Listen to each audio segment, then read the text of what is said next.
Setiap orang pasti mempunyai bakat terpendam, tak terlepas dari deretan artis tanah air yang punya bakat unik.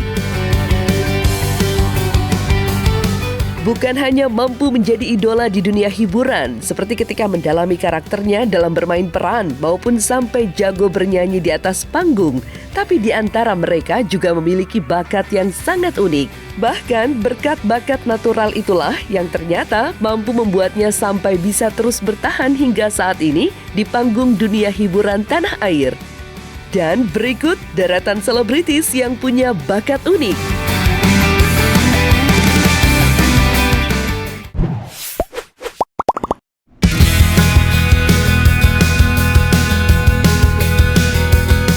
Yang pertama, ada nama Denny Cagur. Sebelum dikenal sebagai seorang presenter kondang, ia dikenal sebagai seorang komedian yang tergabung dalam grup lawak Cagur bersama Wendy dan Narji. Setelah memutuskan untuk saling bersolo karir, Denny kini sukses dengan profesinya sebagai seorang pembawa acara. Suami dari Santi Widyastuti ini bahkan kini dikenal sebagai pembawa acara yang pandai dalam hal merayu wanita. Tak jarang Denny kerap melemparkan gombalannya kepada para bintang tamu wanita. Namun, siapa sangka, rupanya di balik kepiawaiannya dalam merayu wanita saat syuting program acara, rupanya Denny ternyata memang sudah pandai memikat hati perempuan sejak usianya masih muda. Tepatnya, sejak dirinya masih duduk di bangku SMP, saat ia gemar menulis-nulis puisi. Kemampuan Denny dalam membuat gombalan terus terasah. Nyaris setiap hari ia menuliskan gombalan-gombalan baru menggunakan objek yang ada di sekitarnya. Namun siapa sangka kepandaian Denny dalam membuat gombalan ternyata sempat menjadi masalah dalam rumah tangganya karena sang istri sering dibuat cemburu. Tapi lama-lama Shanti akhirnya bisa memahami bahwa gombalan suaminya itu hanya sekedar entertain. Bahkan hal itulah yang kini menjadi ciri khas seorang Denny Cagur saat di atas panggung dan memberikan rezeki tersendiri. Ya karena dulu itu dari SMP saya seneng nulis-nulis kata-kata yang nulis kata-kata cinta. Dari dulu dari SMP itu udah seneng bikin puisi-puisi gitu. Nah pas 2008 di salah satu acara ajang pencarian bakat saya mainin gimikan itu. Main gombal-gombalan 2008, waktu itu belum ada sama sekali yang mainin gimmick gombal-gombalan di TV. Sampai akhirnya terus sampai sekarang sering bikin lagi gombalan-gombalan, bahkan sempat pengen dibuat buku tapi nggak jadi, walaupun karena stok gombalannya udah banyak banget. Ya udah karena setiap momen gimmickannya gombalan, terus diundang bintang tamu mainnya gombalan. Ya akhirnya itu jadi salah satu orang melihat itu salah satu hal yang melekat sama saya gitu. Selalu update, selalu bikin karena kan biar fresh terus gitu. Misalnya di rumah saya ngelihat benda apa, bikin gombalannya, rice cooker, ngelihat gelas, gombalannya apa ya, bikin. Gitu. Karena sering juga di banyak acara tiba-tiba dikasih benda-benda absurd, saya disuruh bikin gombalan gitu. Karena terlatih dari dulu dan memang udah banyak bang gombalannya. Ya udah akhirnya terbiasa. Dan disebut sebagai raja gombal nih sama netizen gimana? Nah iya gitulah, makanya ya karena itu mungkin saya karena memang waktu itu pertama terus sampai sekarang masih mainin itu. Dan di beberapa acara saya pernah gombalin, waktu itu Seven Icon semua personilnya, pernah gombalin JKT48 semua personilnya di satu panggung, pernah gombalin Putri Indonesia ada 25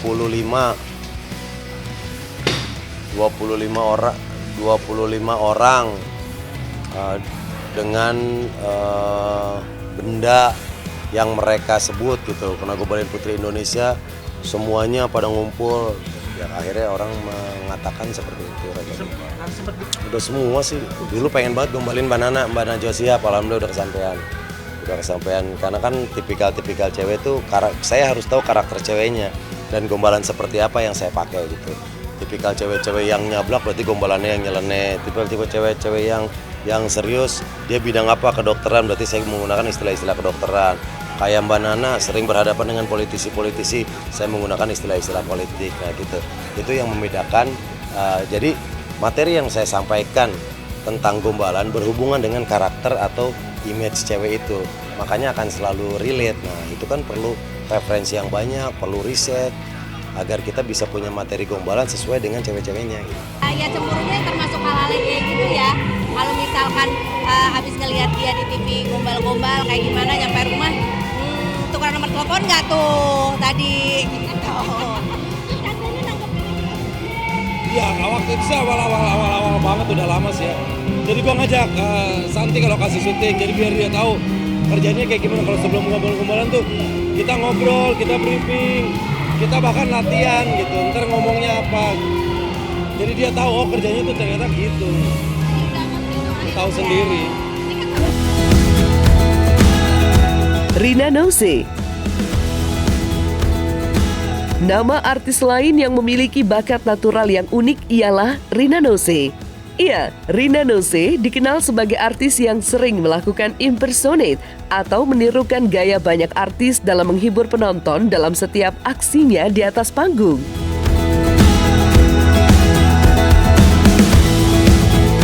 Berbeda dengan Denny Cagur, bakat alam yang dimiliki Rina Nose ternyata jauh lebih rumit. Sebab ia mampu tampil sebagai pelaku impersonate yang membuat semua orang berdecak kagum. Menurut pengakuannya, kebiasaan dalam menirukan gaya orang lain nyatanya sudah berlangsung sejak lama. Tepatnya sejak ia masih duduk di bangku kanak-kanak. Umur berapa tahun ya? Pernah, kamu kelahiran tahun berapa coba? Aku mau tahu dulu. Tahu nggak film-film zaman dulu gitu? Aku 92.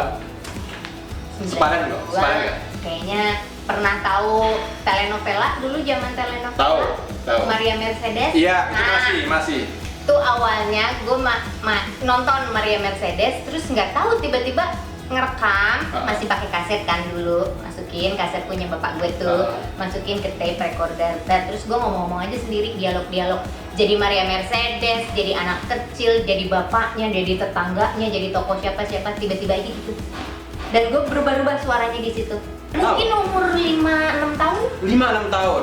Kayaknya ada beberapa yang aku impersonate-nya langsung depan orang. Iyeth Bustami, Iis Dahlia, Soimah, siapa lagi? Pokoknya ada pernah. Sebelum ada yang marah ke situ, sebelum ada yang tersinggung atau gimana, kan kalau masalah tersinggung itu kita di luar kendali kita kan ya. Cuman aku tuh udah menjadikan ini tuh seni dari dulu gitu. Jadi bukan ajang untuk ngeledek orang. Yeah. Karena biasanya nih, misalnya nih di satu acara TV nih, gue diminta impersonate, tolong impersonate salah satu tokoh artis yang nggak ada ciri khasnya, nggak ada. Aku juga bingung gitu. Cuman karena viral, karena kasus-kasus, terus dia viral, terus aku diminta untuk impersonate itu nggak bisa.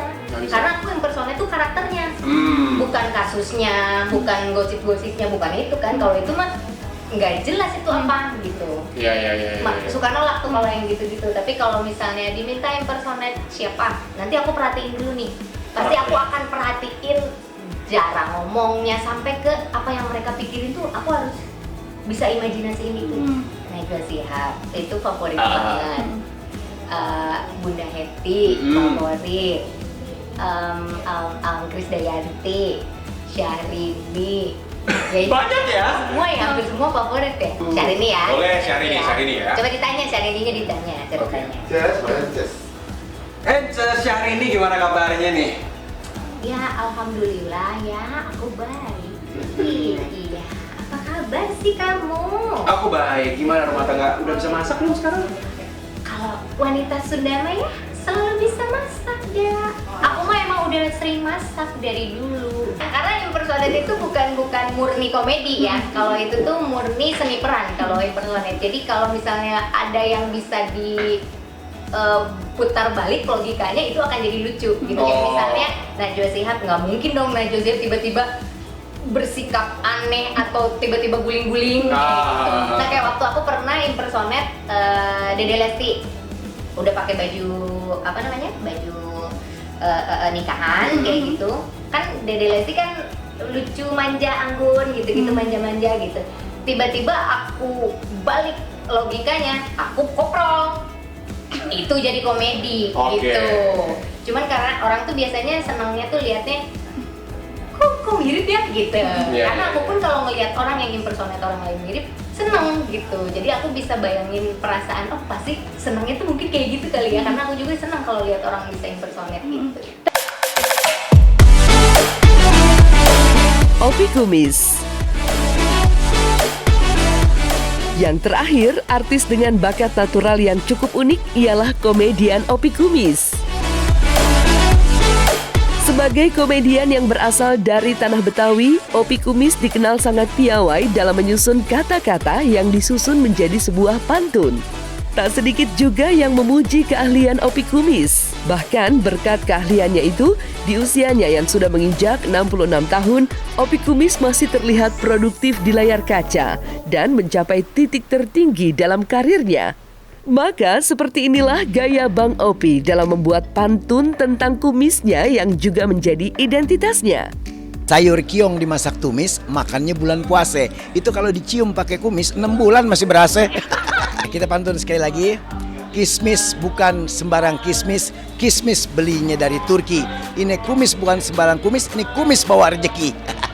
Bang Opi ini sekarang umurnya 66 tahun. Tapi alhamdulillah bersyukur kita nggak punya keluhan apa-apa. Yang penting kita hidup tuh bersyukur dan kita selalu nikmatin apa yang Allah kasih, udah itu aja.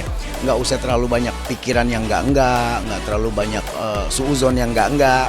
Kita yang penting bersyukur apa yang Allah berikan, nikmat sehat itu aja.